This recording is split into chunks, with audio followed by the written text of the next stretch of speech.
4 sotuv, podvali ham bor. 4 ta xonadan iborat. Orientir tushuntiraman-da.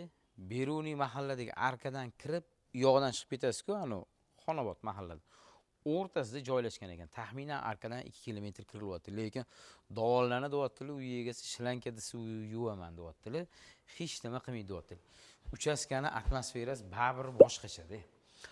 Xo'p. 4 sotuv nari berisi bo'lyapti. Xol bilan hisoblaganda 4 ta xona bo'lyapti. Kirib yashashga tayyor, lekin nima deydi? Rostmana yaxshi pul chiqilibdi remontiga. Podvali ham bor. Xo'p, kiraversa, bu mana birinchi kuxnyani ko'rishimiz mumkin.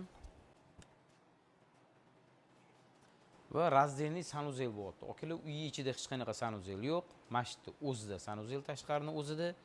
Ichkarini qilmaysizmi, qoyilanishi yaxshi. Baribir yurganim yaxshi deyapti. Podol keladigan bo'lsa, ketma-ket ikkita xona podval ekan. Uy ichiga kiramiz.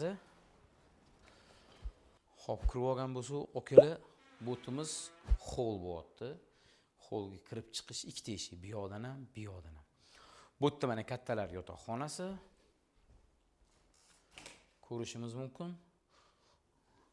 Mana shu uzun hol, u xona va mana bu xona, bu yerda ham yana bitta kattalar yotoqxonasi. Mana shu uzun xonalarning tegi polniy podval ekan. Lekin zalni juda ham chiroyli qo'yibdilar. Qaranglar, kattaligini. Ikkita komodni olib chiqib ketaman, qolgan narsani tashlab ketaman deyaptilar. Ishonsanglar, gilamni o'zini $1000 dan oshib qolganman o'sha payt deyaptilar. Xullas, uyimiz ipotekaga ham to'g'ri keladi. Uyimizning narxi $120,000 bo'lyapti. Xo'p, ma'lumotni yana bir marta eslatib o'tgan bo'lsak, Sergeli Xonobod taraf Beruniy arkadan taxminan 2 kilometr kirganda bo'lyapti. 4 sotuv, podvali ham bor. 4 ta xonadan iborat uyimizning ipotekaga to'g'ri kelgan holda $120,000 bo'lyapti. Jihozlari qavatda, gilam pardalargacha tashlab ketaman deyaptilar, o'sha ikkita komodni olib chiqib ketaman deyaptilar. Narxiga yaxshi uy, kirib yashashga tayyor. Hammaga rahmat.